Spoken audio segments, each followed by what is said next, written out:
Bonjour à tous, bienvenue dans Smart Tech. Le jeudi, c'est le jour du débrief. On va parler de l'actualité et tout d'abord de cette adoption des cryptoactifs par les Français. Un Français sur 10 possède actuellement une crypto-monnaie ou un NFT. Ça fait partie des enseignements de l'étude qui vient de paraître et dont on va parler ensemble. Donc l'adoption des Français du Web3 et des crypto-monnaies. C'est l'ouverture de Smart Tech. On va également s'intéresser à Google qui prépare un nouveau moteur de recherche en réponse à Bing, très certainement. On va s'intéresser aussi à cet accord politique qui a été trouvé pour les semi-conducteurs en Europe. On en a parlé aussi hier dans la grande interview de Smart Tech.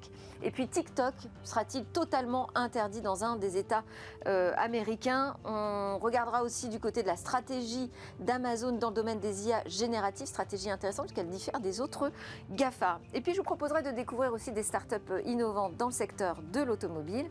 C'est parti donc pour cette journée, cette matinée de débrief ensemble de la tech.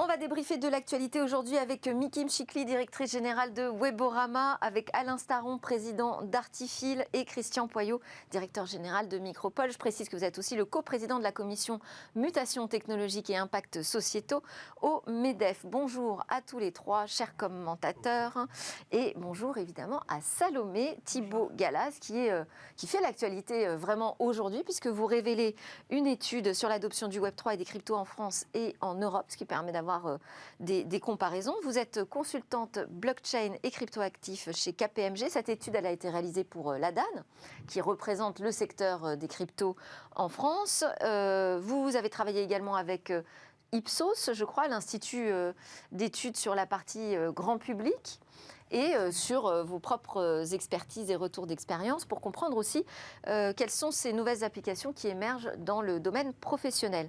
Alors quand on dit Web3, crypto, déjà qu'est-ce qu'on met derrière Web3 ? Web3, c'est peut-être un terme plus généraliste, derrière lequel on met les cryptoactifs, mais aussi tout ce qui concerne la finance décentralisée et tous les cas d'usage un peu qui a trait aussi aux technologies blockchain. Donc c'est un terme généraliste qui englobe peut-être tous les éléments dont on va Les parler. NFT, par exemple, c'est le Web3 ? Totalement. Les NFT, on le met dans la sous-catégorie des cryptoactifs qui elle-même fait partie du Web3. Alors, je le disais dans le sommaire, un des chiffres quand même marquants, c'est un Français sur 10 qui possède actuellement ou une crypto-monnaie ou un NFT. C'est un chiffre phénoménal, mais quelle est la réalité derrière ce chiffre ? Totalement. Le premier enseignement qu'on a vraiment de cette étude, c'est malgré une année 2022 qui a été assez compliquée peut-être pour le marché des cryptoactifs, parce qu'on a eu une chute de la valorisation des cours.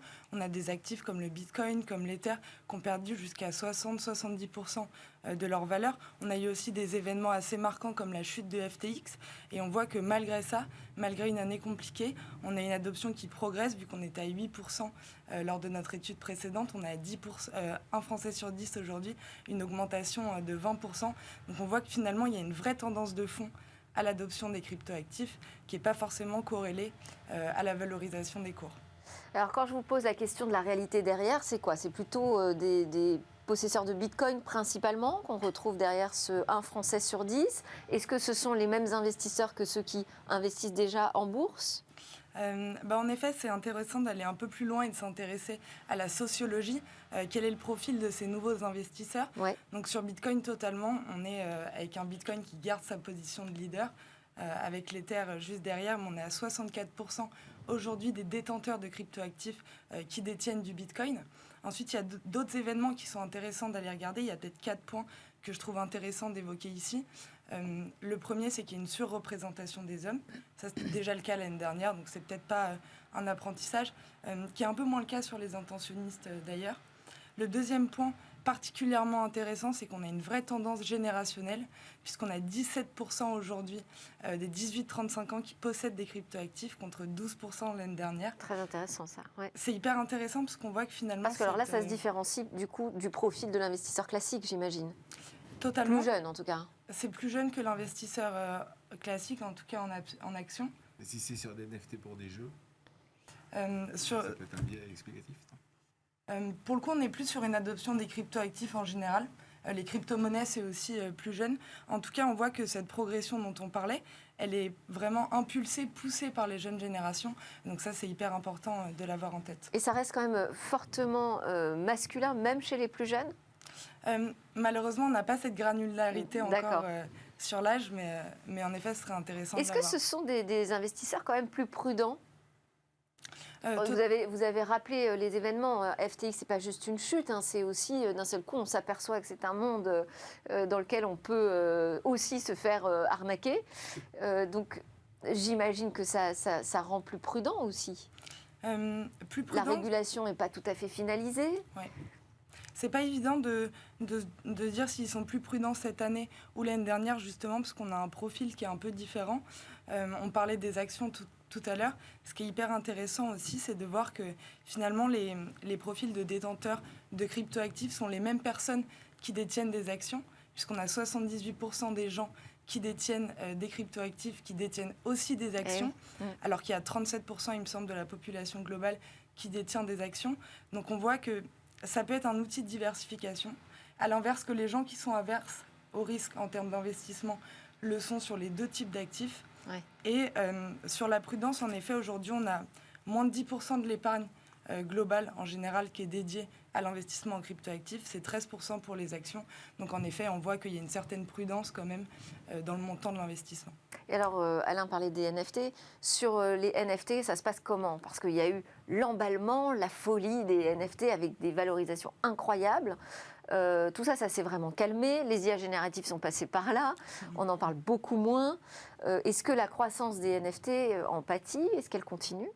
En effet, sur les NFT, on voit que même si parfois on dit que la hype est redescendue, ce qui est le cas en termes de volume, malgré ça, l'adoption continue de progresser, vu qu'on a quand même doublé et on est passé de 2 à 4% d'adoption des NFT par les Français. Donc, ce qui est là aussi assez conséquent. Et on le verra tout à l'heure, ce qui rentre aussi en corrélation avec les différentes applications qui commencent à être développées dans plusieurs secteurs de l'économie. Alors, passons justement, Les maisons du luxe investissent beaucoup dans tout ce qui est NFT, parce que c'est un moyen, c'est du CRM, en fait, de suivre les clients en leur proposant des solutions exclusives. Voilà. Oui, disons qu'ils sont en avance, en pointe, mais on ne sait pas aujourd'hui quel est le niveau d'implication Non, mais on commence à trouver des sujets intéressants. En tout cas, le luxe trouve des sujets intéressants sur le net. Alors, venons-en justement aux applications business. Donc, du côté des entreprises, qu'est-ce que vous avez constaté dans cette étude par rapport à l'année dernière ? On n'a pas fait la même étude que l'année dernière, parce que l'année dernière, l'objectif était plus de pouvoir donner des éléments de marché sur les différentes boîtes plus crypto-natives. Oui. Donc, qu'est-ce que ça représentait en termes de nombre d'emplois, en termes de levée de fonds. Aujourd'hui, pendant cette étude, on est plus allé voir quelles étaient les applications du Web3, des crypto-actifs dans les secteurs plus traditionnels. Donc le luxe en fait partie des secteurs que vous avez étudiés ? En fait, totalement en partie. On a développé 4 secteurs qui étaient peut-être les plus riches en termes d'applications, que sont la finance, le luxe, la culture et l'énergie. Et on parlait juste avant de cette progression de l'adoption, en plus impulsée par les jeunes générations. Ouais. On voit que tout ça montre qu'il y a un réel marché des cryptoactifs aujourd'hui. Donc il y a des entreprises qui cherchent à se positionner, qui cherchent à adresser cette nouvelle demande, d'autant plus du fait qu'elle soit chez les jeunes. Et c'est le cas, par exemple, on peut le voir avec le luxe, où en effet les NFT leur permettent d'avoir une nouvelle donnée et aussi répondre aux nouvelles exigences des clients qui cherchent à avoir des expériences plus digitalisées, plus immersives. Parce qu'il y a des entreprises qui y vont, d'autres qui en sortent. Sur ces 4 secteurs en particulier, lesquels sont aujourd'hui restés vraiment en pointe dans le domaine des NFT ? On est peut-être sur les NFT davantage la culture et le luxe. D'accord. Après, sur les applications en général des cryptoactifs, je dirais que ces 4 secteurs-là sont en pointe, puisqu'on voit de plus en plus de cas d'usage naître. Il y a aussi beaucoup d'expérimentations. Est-ce que vous pouvez nous citer des cas d'usage intéressants ? Moi, j'avais en tête dans l'énergie, je crois que c'était du côté de Enedis, où ils utilisaient le NFT vraiment comme un outil de négociation de l'énergie. On n'a pas développé cet élément-là sur... je sais que dans l'énergie, on utilise pas mal les NFT peut-être pour représenter des certificats d'énergie verte, pour assurer la traçabilité des énergies renouvelables. Oui. On a aussi beaucoup de cas d'usage qui naissent dans l'énergie pour réutiliser de l'énergie, par exemple issue de l'extraction de pétrole, et l'utiliser pour le minage. La plupart des cas d'usage aujourd'hui qu'on voit dans l'énergie sont souvent corrélés aux infrastructures blockchain, aux infrastructures qui sont utilisées pour sécuriser les réseaux blockchain. Ouais. Un autre cas d'usage, par exemple, qu'on voit beaucoup, qui a été implémenté au Texas et sur lequel travaille Sesterce, une entreprise française qui était notamment partenaire de l'étude, c'est le fait de pouvoir rééquilibrer des réseaux ENR grâce justement à des mineurs qui sont en capacité d'allumer et d'éteindre la puissance de calcul qu'ils captent quand le réseau a besoin d'être équilibré dans un sens ou dans un autre. Là, on n'est pas dans la hype, là, on est vraiment dans des cas d'usage très concrets, très utiles. Et d'infrastructures. Juste très rapidement, parce qu'on arrive à la fin du temps qu'on avait ensemble, la comparaison avec l'Europe. On dit souvent que l'écosystème français est vraiment très vivace, porte très haut l'étendard des cryptos. Qu'en est-il? Qu'est-ce qu'il ressort de l'étude? En effet, cette année, on a eu la chance de pouvoir aller interroger d'autres pays européens, aussi en partenariat avec Ipsos, ce qui n'était pas le cas l'année dernière. On est allé interroger les Pays-Bas, le Royaume-Uni, l'Allemagne et l'Italie, ce qui nous permet de mettre un peu en perspective aussi les chiffres de la France par rapport à ces pays-là. Qu'on voit qu'il y a de l'adoption en France, mais on voit qu'il y a encore plus d'adoption finalement dans ces autres pays européens, et même que la France est un tout petit peu en retard par rapport à eux. Donc là, on peut se demander... C'est pas l'image qu'on en a, hein. C'est intéressant. Ouais. Non. Surtout qu'en France, en termes de réglementation... On est fort en marketing finalement, je ne croyais pas. On est assez en avance en France sur la réglementation, on a des acteurs internationaux. On est toujours en avance sur la réglementation en France, on est très bon. On est les premiers en fait à avoir un vrai cadre réglementaire avec la loi Pacte, l'enregistrement PSAN. On a des acteurs internationaux comme Circle qui commencent à s'installer en France. Donc finalement, on se rend compte qu'on reste assez attractif sur les cryptoactifs. Après, il y a certainement d'autres raisons qui peuvent l'expliquer. Des raisons économiques, l'inflation n'est pas la même. Des raisons culturelles aussi, peut-être que l'aversion au risque n'est pas la même. Et on voit que d'ailleurs, chez les Français qui n'investissent pas en crypto... Peut-être aussi, la taxation. Ouais. La taxation, la fiscalité n'est pas la même. En Allemagne, par exemple, je sais que... Peut-être, je ne sais pas. On investit plus d'épargne, d'ailleurs. Et d'ailleurs, sur les raisons de non-investissement... Mais ça, c'est sur le niveau d'adoption. En matière de développement d'applications sur les secteurs que vous avez étudiés, est-ce que là aussi, vous avez constaté des différences? On n'a pas eu la chance cette année d'aller élargir justement cette alors cartographie ce sera l'objectif des l'année prochaine. C'est l'objectif. En effet, il faudrait faire une étude complémentaire là-dessus. Très bien. Merci beaucoup, Salomé Tiblou-Galas de KPMG, de nous avoir apporté tous ces enseignements sur le niveau d'adoption des cryptos et du Web3 en France et en Europe. C'est parti pour la suite du débrief de l'actu.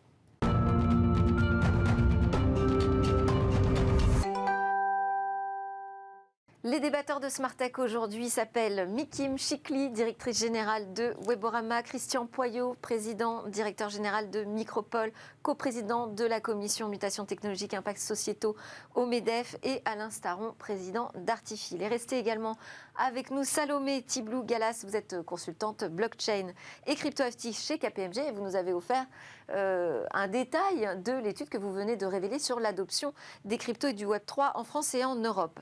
On va commencer avec cette première actu. Maggie, c'est le nom du projet de moteur de recherche, nouveau moteur de recherche en préparation chez Google. Une riposte au nouveau Bing, point d'interrogation. Qui veut commencer? Si je peux... Bien sûr, Alain. Ça me rappelle, début du 19e siècle, vous vous souvenez peut-être pas, de George Lawson. La première goélette à 7 mâts. À l'époque, les bateaux à vapeur débarquent, la marine marchande se dit juste, on a un changement de paradigme, la vitesse. Et donc ils disent, comment on réagit? On met un mât de plus. Le bateau a tenu 3 ans avant de couler. C'est le bateau qu'on voit en image, là. Ouais. Et le bateau a coulé au bout de 3 ans parce qu'il était ingouvernable. Donc, il y a un changement de paradigme dans le search. Enfin, dans le search, on parle du search au prompt. Donc, l'accès Internet se simplifie parce qu'en fait, on a des vrais textes. Comment on réagit? Bart est moins bon que ChatGPT, donc Google est en retard. Et donc, Google se dit, je vais renforcer mon vaisseau amiral qui est, j'ai envie de dire, l'ancien monde. Je continue à faire des efforts sur le search. Et donc, la question qui se pose, j'en avais fait un bouquin, il faut combien de temps avant de disparaître? En moyenne, sur les derniers acteurs, c'était 6 ans. Donc, je lance Le débat, est-ce que dans 6 ans, on aura encore Google Search? Et puis en plus, ça peut s'accélérer. Ah, ça ne fait que s'accélérer. Alors, d'après le New York Times, on a 160 concepteurs, ingénieurs et cadres qui travaillent chez Google à temps plein sur ce projet de nouveau moteur de recherche. Qu'est-ce qu'il aura de nouveau? Évidemment, il sera alimenté davantage par l'intelligence artificielle. Il apprendra des recherches des utilisateurs, même si c'est déjà le cas, mais surtout, on pourra converser avec lui comme on converse avec un chat GPT. Mikim, du côté de la publicité et des acteurs commerciaux, de savoir qu'il y a une nouvelle mouture d'un moteur de recherche aussi puissant que celui de Google, est-ce que ça risque de créer un séisme aussi du côté des annonceurs, de l'organisation de l'écosystème pub marketing? Alors c'est très très très scruté le moteur de recherche parce qu'aujourd'hui ça concentre la très très large majorité des investissements publicitaires. On dit que Google aurait une part de marché autour de 40-60% en termes de reach, c'est-à-dire le nombre de populations qu'il atteint, mais il a une part de marché de 90% du gâteau publicitaire. Oui. Donc on a un déséquilibre. Donc est-ce que la goélette et le nouveau navire vont rééquilibrer ça? C'est vraiment le vaisseau amiral de Google et c'est la pierre angulaire. Maintenant, ils ne vont pas changer fondamentalement leur liste réponse et l'affichage des publicités ne va pas descendre. Ils savent que c'est la poule aux œufs d'or, surtout que par ailleurs, ils se challengent eux-mêmes sur la suppression des cookies tiers par le navigateur Chrome. Et c'est déjà supprimé par Safari et Firefox. Plus s'ajoute là-dessus le taux de consentement qui augmente des gens qui disent « je ne veux plus être traqué ». Donc en fait, finalement, Google, moi je pense que ça ne va pas s'effondrer du jour au lendemain et tout de suite, puisque c'est vraiment une réponse à un monde sans cookies. La liste réponse ne donne pas finalement de contraintes par rapport à la législation des cookies tiers. Puisqu'en fait, je requête et j'ai ma réponse. Et la liste réponse est faite de façon à ce qu'on envoie tout de suite, le plus vite possible, la réponse qui est adéquate. Donc voilà, après, je pense que... Enfin, ça change quand même quelque chose d'importante pour les sites, les éditeurs et les annonceurs. C'est-à-dire que je vais avoir les réponses qui vont s'afficher dans mon moteur de recherche. Peut-être que j'irai moins aller consulter des réponses sur des sites externes. Il va y avoir aussi la possibilité de réaliser des transactions directement depuis le moteur de recherche. Alors ça, c'est inspiré par Baidu. Ouais. Baidu, c'est le moteur de recherche de la Chine. Ouais. Et Baidu a monté un dispositif qu'ils appelaient à l'époque la brand zone. Et en fait, on pouvait tout faire dans cette brand zone. Donc, c'est des keywords qui sont liés finalement aux marques. Et on pouvait scanner un QR code, partir sur WeChat, partir sur du live shopping, etc. etc. Et donc, le business model était un petit peu différent de celui des enchères. Maintenant, ça marche en Chine parce qu'il y a une telle hégémonie et un tel contrôle. Ça marche beaucoup moins sur un applicatif qui est accessible à l'ensemble des pays occidentaux. Ouais. Donc, moi, je ne crois pas que ça va s'effondrer tout de suite. On n'en sait rien, en fait, de ce qui va se passer sur Maggie. Ça sera révélé le 10 mai, lors de la conférence la Google I.O. de Google. Voilà. Ouais. Et donc, on en saura plus à ce moment-là. Même au sein de Google France, chez qui j'étais hier, pas de réponse, aucune information.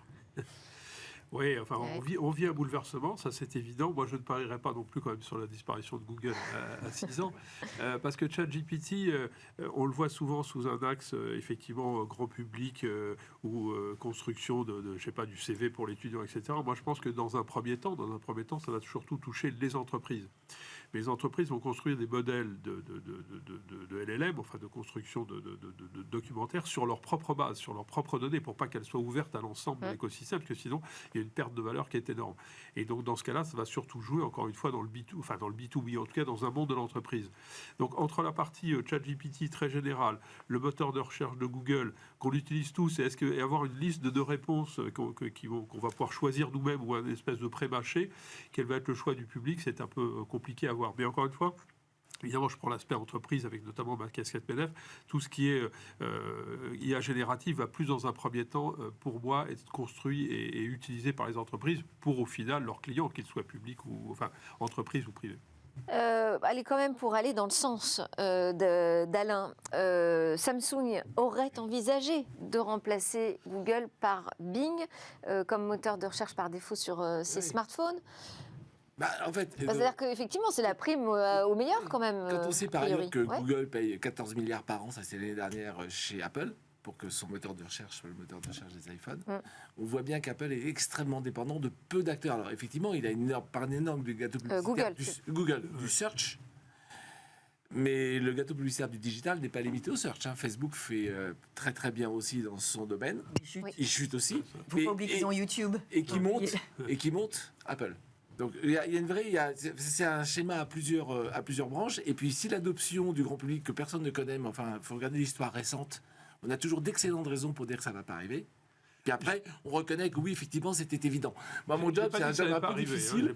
Mon job est un peu difficile, c'est de mettre les pieds dans le plat systématiquement, de prendre à contre-pied. Enfin là, on a l'impression qu'ils réagissent, en tout cas. Ah, voilà. mais ils réagissent. C'est-à-dire qu'eux-mêmes ont senti sans doute un peu le danger. Comme la gueulette. Comme la gueulette. Ils sont capables de réagir très vite, quoi. C'est ça que je veux dire, Alain. La gueulette a mis la 7e mât. Il ne faut pas oublier que l'IA, c'est l'IA de Google à la base. Oui, c'est ça. C'est basé sur les datas de Google. Il ne faut pas l'oublier. Il y a un changement de paradigme.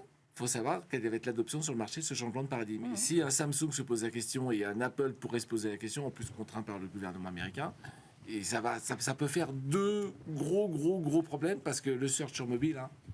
Mais attendons de voir Bing Chat. Oui. Alors, puis on va attendre. C'est les datas, quoi, quand même. Ouais. On va attendre quand même la Google I.O., donc la grande conférence de Google. Le New York Times nous dit quand même qu'a priori, cette sortie serait d'abord aux États-Unis pour un nombre restreint d'utilisateurs. Donc, on ne va pas tout de suite pouvoir s'amuser avec et le comparer avec ChatGPT. On passe à notre autre actualité, c'est cet accord politique européen qui a été trouvé sur le Chips Act. C'est la Commission européenne qui avait présenté en février un paquet européen sur les puces, donc un lot de mesures qui est censé favoriser notre écosystème des semi-conducteurs en Europe. Et hier, on a donc ce trilogue, le Parlement, la Commission et le Conseil de l'Union européenne qui ont trouvé cet accord pour l'adoption du règlement. Tout le monde semble d'accord, ça a l'air de très bien se passer et on devrait avoir une application assez rapidement. Tout le monde est heureux ? Oui, enfin, ça va dans le bon sens. Alors, on parle plus de souveraineté, maintenant, on parle d'autonomie stratégique, parce que la souveraineté a des fois des connotations qui peuvent être perçues différemment, on va dire ça comme ça. Mais oui... après, quand on dit la souveraineté européenne, déjà, on est plus à l'aise. Ça ne choque pas fondamentalement. Mais ce que je veux dire, c'est très bien, oui, l'Europe, collectivement, prend conscience qu'il y a un certain nombre de sujets sur lesquels on est trop dépendant d'un nombre d'acteurs très réduit. Sur les chips, on est dépendant de 2 acteurs, quoi, je veux dire. Donc, c'est quand même pas... C'est la Corée et Taïwan. Bon. Et est-ce que les chips, aujourd'hui, sont vitaux pour tout le monde, d'une manière générale? On pense surtout des fois sur automobile, mais c'est le cas partout. Oui, donc il est indispensable que l'Europe bouge un peu les règles. On est tout le temps la concurrence. Non, il faut faire comme les Américains avec l'IRA et dire OK, on met en place des réglementations, les États vont directement investir dans la mise en place d'usines sur ces sujets-là. Donc oui, reconnaissons le travail. Alors, usines que l'on confie à Intel en Europe. Oui, peut-être. Soyons clairs. Fabriqués sur le territoire. Puis, vous savez, hier, je recevais le président fondateur de Cyper, donc la pépite européenne, qui va nous permettre de devenir un champion des semi-conducteurs, notamment pour les supercalculateurs. Il n'aura pas d'usine. Il va s'appuyer sur les usines d'autres acteurs. Parce qu'aujourd'hui, on n'est pas à des niveaux d'investissement comparables à ceux d'Intel et des autres. On n'y est pas encore, mais vous savez très bien aussi dans ces usines-là, les machines qui permettent de fabriquer les chips sont des machines produites par un acteur hollandais dont j'oublie toujours le nom, là, APML ou quelque chose comme ça, qui est l'acteur mondial qui tient ça. Donc tout ça est quand même très entremêlé. Quoi. Faut avoir, on ne va pas dire qu'on va devenir autonome surtout. De toute Exactement. Façon, si non, mais c'est ça, il ne faut pas non plus se leurrer. Les métaux rares, les wafers, etc., etc. Mais le fait qu'on ait la capacité de créer, enfin de produire plus exactement des chips en Europe est une très bonne chose. Reconnaissons que Thierry Breton là-dessus fait bouger les lignes. Donc c'est un très bon signal pour l'industrie européenne d'une manière générale, bien sûr. Alain, donc il n'est jamais trop tard. Absolument. Moi, je galère pour trouver des chips en Europe et parfois je suis obligé d'aller en Chine parce qu'il n'y a pas d'autre solution. J'attends avec impatience et je trouve très bien que ce soit Intel. Parce qu'Intel, ils savent. On va arrêter d'essayer de repartir de zéro en Europe, d'essuyer les plâtres et puis de pas y arriver. Là, on gagne du temps. Je trouve que c'est extraordinaire. Intel, en plus, est prêt à fondre des chips qui ne sont pas les siens. Donc c'est parfait, c'est parfait. Il faut juste accélérer, appuyer sur le bouton et puis... Et tant qu'à faire, des puces européennes. Alors c'est à mon tour d'être gratte-poil. Oui. Après toi. Il y a 2 choses qui me semblent fondamentales dans ce projet qui est certes formidable. Il faut aller vite. Et quelle est la capacité de l'Union européenne à aller vite, à mettre tous les États autour de la table et à être d'accord? Là, ils viennent de se mettre d'accord, déjà. Oui, mais maintenant, c'est pas passé encore. Il faut que la loi soit renforcée. Donc, ça, c'est un point important. Et la deuxième chose, c'est la capacité à trouver les talents et à former vite. Et donc, vient le 3e point, et là, je pense que c'est fondamental, c'est comment les États vont collaborer non seulement entre eux, mais avec l'écosystème de PME et d'entreprises innovantes qui vont aller très, très vite dans ce sujet-là. Il va falloir les laisser faire et arrêter de les réglementer. Ça, vous avez raison. Mais après, l'Europe a des points forts et des points moins forts. Sur l'adoption, c'est aussi prévu pour le mois de mai. Hein. Ça peut aller très très vite, la signature du texte. Hein. Ouais. Non, mais c'est vrai qu'après, l'Europe patine à l'excès de réglementation. Je vais pas aller je vais bien sûr dans le même sens que vous. Après, oui, on est 27 pays avec une histoire, des langues, etc. Ça, on va pas le changer. Bien sûr, il y a un marché européen très puissant. Mais on a aussi nos forces. Si j'ose dire, on est le premier marché mondial en termes de consommateurs. On est en avance sur un certain nombre de sujets. Donc oui, il faut se battre. Il faut prendre le point à bras-le-corps. Est-ce qu'on va toujours assez vite? Bien sûr que non, bien évidemment. Salomé, vous vouliez dire quelque chose? Non, c'est bon. C'est bon. Alors je propose avec attention. Ok, n'hésitez pas à prendre la parole. Merci, je propose qu'on enchaîne avec la troisième actu. TikTok, donc, sera-t-il totalement prohibé dans le Montana, premier État des États-Unis qui a adopté vendredi dernier un projet de loi qui interdit aux magasins d'applications, les stores, de proposer le réseau social chinois en téléchargement. Il interdit aussi TikTok, l'entreprise chinoise, d'opérer sur son territoire. La question, c'est comment on met ça en œuvre ? C'est un peu compliqué, Oui. On est d'accord. Parce que le Montana, je crois, il y a 1 million d'habitants, donc c'est pas le plus grand. Et 2 millions d'ours. Certainement. Alors bon, c'est pas l'État le plus peuplé, donc techniquement, je sais pas trop comment ils vont faire. Après, si on regarde le sujet TikTok, oui, il y a un vrai problème. Qu'on le veuille ou non, le monde est en train de se fragmenter entre différentes plaques, et la technologie est un des sujets majeurs. On vient de le voir. Enfin, tous les sujets qu'on évoque là sont très entremêlés de manière générale. Donc, est-ce que TikTok est d'une manière ou d'une autre un espèce de coin qu'enfonce la Chine dans nos pays occidentaux? Oui, incontestablement, il faut regarder les choses en face. Hein, et le Data Act américain, et bien sûr, il y a l'équivalent au point de vue chinois. Donc je pense qu'il faut être effectivement très vigilant sur le sujet et arriver à trouver des barrières. À nouveau, on revient sur ce terme. Alors là, c'est de la souveraineté pour le coup, clairement. Donc je pense que ça va dans le bon sens, oui, de manière générale. L'interdiction ? Oui. Parce que là, il ne s'agit pas juste d'interdire aux officiels sur leur téléphone professionnel. On parle de l'interdiction totale. Mais attendez, tout le monde a été en Chine, évidemment. En Chine, vous n'utilisez pas Twitter, vous n'utilisez pas Facebook. Donc moi, j'ai vécu 9 ans en Chine. Oui, il y a des VPN qui existent. Oui, il y a donc, VPN. on va pas pouvoir coincer 1 million d'habitants dans le Montana. Non, mais bien sûr, le Montana, c'est ridicule. Mais ce que je veux dire, c'est que les Chinois interdisent, ou en tout cas bloquent très largement l'utilisation de ces produits-là. Je vois pas pourquoi. Mais ils ont fait plus fort. Pourquoi ils peuvent interdire ? Parce qu'ils ont fait des applications qui sont bien meilleures que Google, bien meilleures que Facebook, bien meilleures que Twitter. C'est l'œuf et la poule. Non, c'est pas que l'œuf et la poule. Mais qui vous voulez dire, c'est aussi de la protection commerciale des big tech américaines, c'est ça ? C'est exactement le point. Le point, c'est que pourquoi TikTok cristallise autant l'attention ? C'est la seule application chinoise qui a percé. C'est clair. WeChat n'a pas percé, Baidu n'a pas percé, Ali essaye tant bien que mal de rentrer sur le territoire avec une belle bataille contre Amazon ou des acteurs locaux. Donc c'est les seuls qui ont percé. Et le Data Act est un tout petit peu différent en Chine puisque le gouvernement chinois, il est très autoritaire. Quand il dit « vous rapatriez les données sont rapatriées à l'instant où c'est dit ». Donc ça fait peur. Il y a bien sûr l'histoire de la protection des citoyens, tous ces aspects-là où on nous monte la tête parce que finalement gouverner dans la peur, c'est quand même ce qu'il y a de plus facile.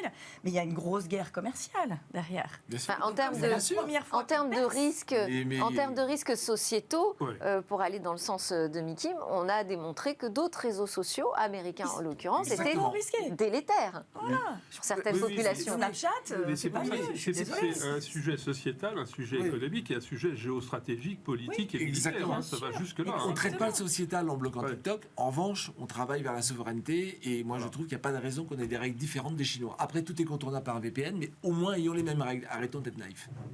Moi, je ne sais pas si j'ai envie qu'on ait les mêmes règles que les Chinois. Moi non plus. Je trouve qu'il y a un amendement qui dit quand même qu'on a une certaine liberté. Et pour avoir vécu 10 ans en Chine, je suis très contente de pouvoir utiliser ce que je veux, où je veux, quand je veux. Dans une guerre économique. Soyons plus forts. Non, dans une guerre économique. Celui qui a des armes plus fortes que l'autre finit par gagner. Alors effectivement, on peut décider d'avoir un jour que des applications chinoises.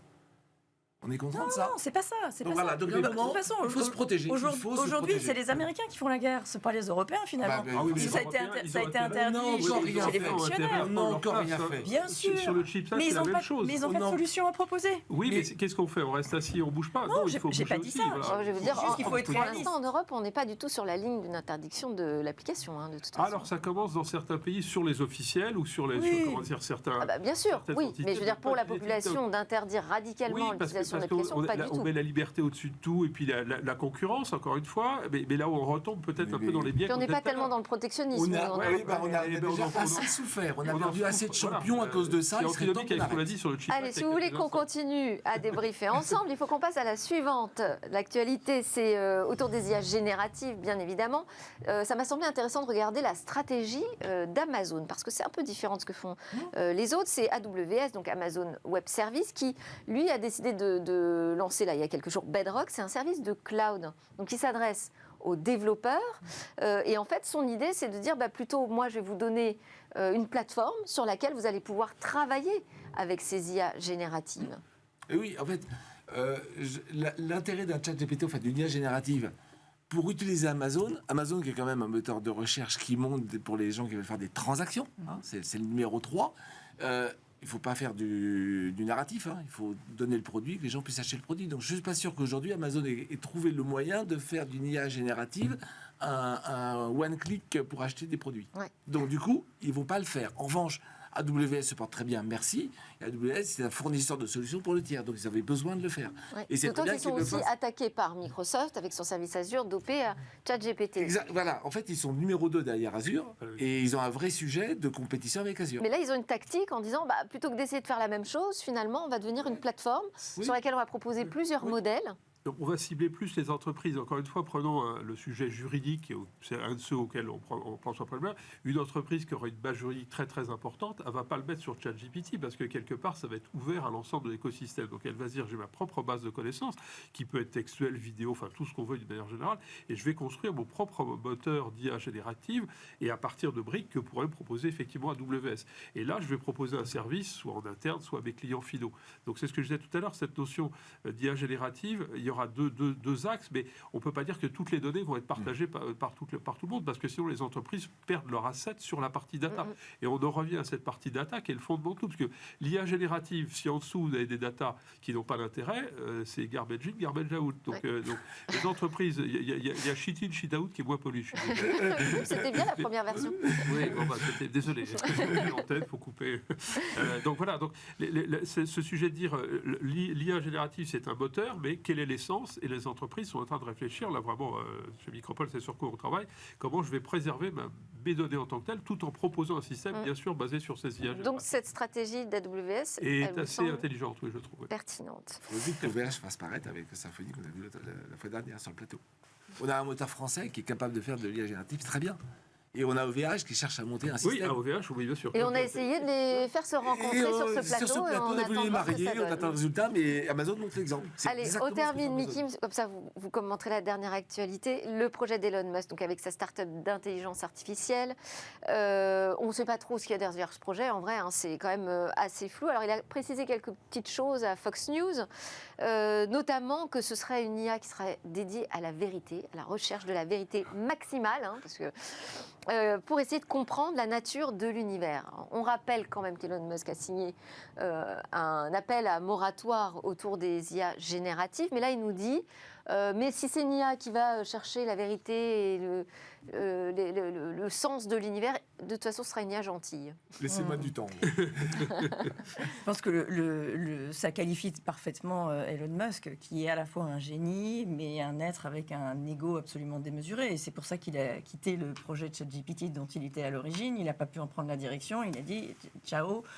Je m'en vais. Certains disent il n'a pas eu la vision. Bien sûr qu'il a eu la vision, il n'a juste pas eu le pouvoir. Donc maintenant, il revient avec ça. En parallèle, est-ce qu'il calme tout le monde en signant la charte, en disant non, mais oui, bien sûr, il faut se calmer, il ne faut pas dépasser ce que fait ChatGPT V4 pour lui laisser du temps de développer son produit. Peut-être que en fait, le sujet de fond, donc ça n'engage que moi et sur la personnalité de Musk, mais peut-être que le sujet de fond est bien intéressant et ressemble à une stratégie chinoise. C'est-à-dire que quand vous prenez l'applicatif Weixin qui est WeChat, qui a démarré juste avec des fonctionnalités d'échange de messages, etc., qui ensuite a explosé sur l'ensemble des services. On ne peut plus débloquer un vélo en Chine sans WeChat, on ne peut pas aller à la banque sans WeChat, etc., etc. Elon Musk est en train de se dire, en fait, cette IA générative, elle va me servir dans tous les produits et tous les sujets sur lesquels je suis en train d'investir. Pour ma voiture autonome, pour changer l'algorithme de Twitter, pour aller dans l'espace, etc., etc. Donc, en fait, il va en faire son moteur en ayant une vraie indépendance vis-à-vis des autres. Et il a recruté les 2 grands pontes de DeepMind, de Google, pour vraiment essayer de retravailler dans le fond, indépendamment de ce que font les autres, cette IA générative. D'ailleurs, ce matin, je ne sais pas si vous avez vu, Microsoft a annoncé qu'il s'écartait du projet OpenAI et des puces pour pouvoir reprendre leur indépendance sur le sujet aussi. Donc là, il y a un peu une scission. Parce que OpenAI est un peu dans la tourmente. Ouais. Merci beaucoup Alain Staron d'Artifil, Mikim Chikli de Weborama, Christian Poyot de Micropole et Salomé Tiblou-Galas de KPMG. Petite pause et ensuite on va parler des startups innovantes dans l'automobile.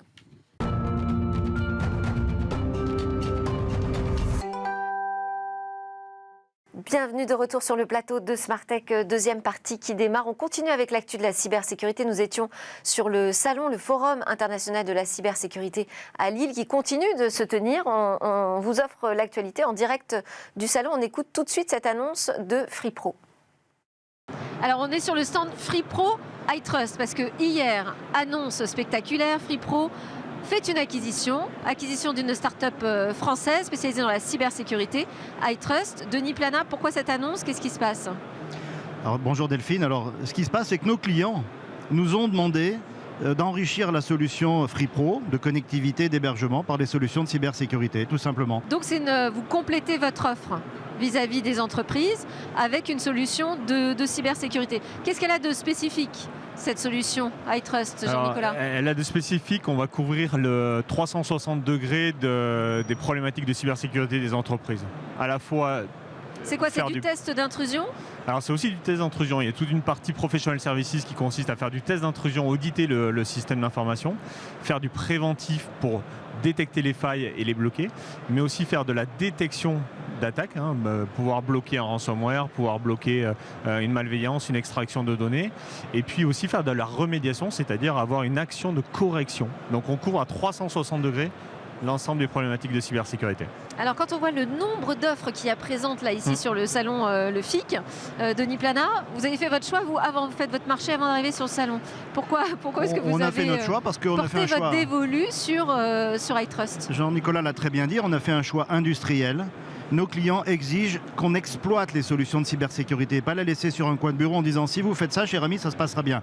La philosophie de FreePro, depuis le premier jour, c'est d'accompagner dans la durée. Donc tout ce que vient de dire Jean-Nicolas, ça permet d'accompagner les clients. Et la nouveauté, j'insiste, y compris sur le FIC aujourd'hui, c'est que cette offre s'adresse également au monde des PME, PMI et des petites ETI. Souvent, l'apanage des solutions avec ici... Avec des prix qui démarrent assez bas. Des prix qui démarrent bas, des solutions qui sont malgré tout très complètes et des services d'exploitation. La PME, PMI est la priorité gouvernementale, finalement, puisque une PMI sur 2 a été, au cours des 12 derniers mois, attaquée. Et on dit que 18 mois plus tard, 1 sur 2 fait faillite. Donc l'enjeu, il est là. Les grands comptes sont intelligents, dotés de ressources. Les PME, PMI et les ETI, beaucoup moins. C'est là où vraiment le bas blesse aujourd'hui. Il faut travailler là-dessus. C'est là où nous allons accélérer. Et ce que j'ai vu aussi dans l'annonce de votre offre, c'est que vous communiquez sur le fait que c'est une offre 100% nationale, 100% française. Ça, ce sujet de la souveraineté, c'était important. Jean-Nicolas, c'est important pour vous? Pour moi et pour le marché, parce qu'on a besoin de collectivités qui utilisent des solutions françaises ou labellisées par l'État, ou des entreprises qui ont besoin d'avoir confiance en le produit. L'actu de la cyber, eh bien, ça continue dans Smartech. On continuera lundi à couvrir toutes les autres interviews qu'on a pu faire sur ce salon. À suivre tout de suite notre rubrique Où va le web? Eva va nous expliquer pourquoi les Occidentaux sont très critiques à l'égard des métavers. Et vous l'aimez le métavers? Car croyez-le ou non, certains pays le haïssent. Petit tour du monde aujourd'hui des pays pas vraiment fans des univers virtuels immersifs. Cette enquête mondiale, c'est la plateforme d'information dédiée au Web3, CoinKickoff, qui en a eu l'idée. Elle a dû passer au peigne fin 1,6 million de tweets. Et l'étude a pris en compte aussi 19 plateformes du métavers parmi les plus populaires. Et devinez quoi? Parmi les plus critiques sur le métavers, on trouve les Occidentaux. En Irlande, par exemple, le métavers a généré en septembre 2022 14,4% de tweets négatifs. Le podium est complété par le Danemark et la Nouvelle-Zélande. Les États-Unis, eux, sont 4e du classement et se classent donc parmi les plus sceptiques, malgré l'investissement colossal des géants du web type Meta ou Apple. Bonne nouvelle quand même pour le métavers, il y a au moins une région du monde où il fait l'unanimité, c'est l'Asie du Sud-Est. On y trouve 3 des 5 pays les plus enthousiastes, avec en numéro 1 le Vietnam. 56% des tweets étudiés y sont positifs vis-à-vis du métavers. Si on prend les recherches Google sur le métavers, ce qu'a aussi pris en compte l'étude, là ce sont les Philippines qui arrivent en tête. Il faut dire que la plus grande conférence asiatique sur le métavers s'est tenue à Manille en mai 2022. Et vous alors, à quel pays ressemblez-vous le plus? C'était Smart Tech. Merci à tous de nous suivre. Je vous souhaite une excellente journée.